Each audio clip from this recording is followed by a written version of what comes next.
नमस्कार विद्यार्थी मित्रांनो, वाचकांनो. अकॉर्डिंग टू न्यूटन फोर्सचा उपयोग हा ॲक्सलरेशन क्रिएट करण्यासाठी होतो. F = ma. त्यातनंच पुढे E = mc². हे आइन्स्टाईनची जो स्पेशल थिअरी ऑफ रिलेटिव्हिटीचा जो फॉर्म्युला आहे तो डिराईव्ह झालेला आहे. तर according to my theory, Sachin किरज theory of the time compensation, फोर्सचा जो उपयोग असतो, फोर्स कशासाठी यूज करतात, तर फोर्सचा जो उपयोग आहे तो फ्रेम ऑफ रेफरन्स, म्हणजे फोर्स हा बाय डिफॉल्ट ऑब्जेक्टवर ॲक्ट होतो, पण ॲक्च्युली फोर्स हा ऑब्जेक्टवर ॲक्ट न होता तो टाइम ऑफ रेफरन्सवर ॲक्ट झालेला असतो. त्या ऑब्जेक्टची जी टाइम ऑफ रेफरन्स आहे तिच्यावर तो फोर्स ॲक्ट झालेला असतो. तर याची प्रूफ काय, तर फ्लेमिंगचा लेफ्ट हँड रूल आणि फ्लेमिंगचे राईट हँड रूल. तर आपण पहिला फ्लेमिंगचा लेफ्ट हँड रूल विचारात घेऊ, कारण का फ्लेमिंगचा लेफ्ट हँड रूलमध्ये फोर्स जनरेट होतो. फ्लेमिंगचा लेफ्ट हँड रूलमध्ये काय होतं, फोर्स जनरेट होतो.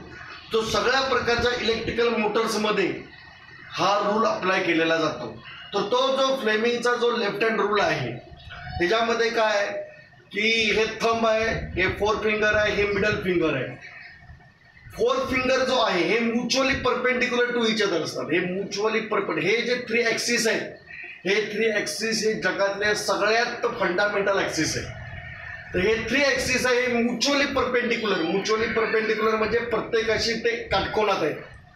हा याच्याशी काटकोनात आहे, हा याच्याशी काटकोनात आहे. तर हा thumb it represent the direction of the force, it represent the direction of the magnetic field, it represent the direction of the current.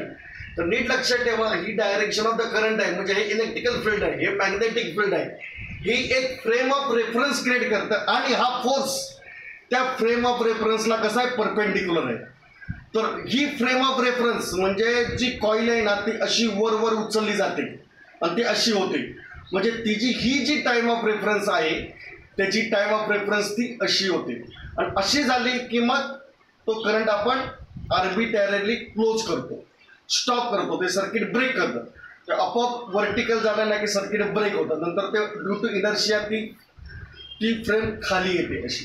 तर नीट लक्षात ठेवा, इथं फोर्सचा उपयोग कशासाठी झालेला आहे, कॉईल मूव्ह होण्यासाठी तर झालेला आहे, पण कॉईल मूव्ह होते म्हणजे काय, तर कॉईलची टाइम ऑफ रेफरन्स ही इलेक्ट्रिकल फील्ड आहे, ही मॅग्नेटिक फील्ड आहे. मॅग्नेटिक फील्ड आणि इलेक्ट्रिकल फील्ड एक time reference, frame of reference ही नेहमी टाइमची असते. फ्रेम ऑफ रेफरन्स आहे ना, 9:15 वाजले म्हणजे काय, 9:15 झालेले, मग 9 ही काय आहे, फ्रेम ऑफ रेफरन्स आहे, 9:15. तर ही जी आहे ना ही फ्रेम ऑफ रेफरन्स म्हणजे काय, फ्रेम ऑफ रेफरन्सचा नेमका अर्थ काय होतो, frame of reference he time represent करणारी असते, टाइम फ्रेम ऑफ रेफरन्स असते. आणि ती बदलण्यासाठी आपल्याला फोर्सचा उपयोग होतो. म्हणजेच फोर्स जो आहे ना तो ॲक्सलरेशन क्रिएट होतो, म्हणजेच काय की टाइम ऑफ रेफरन्स ही बदलली जाते. फोर्सचा उपयोग हा टाइम ऑफ रेफरन्स बदलण्यासाठी होतो. डिफरन्शिएशन म्हणजे time of reference, frame of time of reference change होते, डिफरन्शिएट होतो. डिफरन्शिएटचा मिनिंग काय, डेरिव्हेटिव्हचा मिनिंग काय, टाइम ऑफ रेफरन्स. डेरिव्हेटिव्हचा पहिला मिनिंग मी सांगितलेला आहे, स्पेस आणि टाइम एकमेकापासून अलग होतात. त्याचाच ॲडव्हान्स फॉर्म, त्याचे पुढचा अर्थ काय होतो की टाइम ऑफ रेफरन्स ची डायरेक्शन चेंज होते. तर फोर्स हा ॲक्च्युली ऑब्जेक्टवर ॲक्ट न होता तो टाइम ऑफ रेफरन्सवर ॲक्ट झालेला आहे.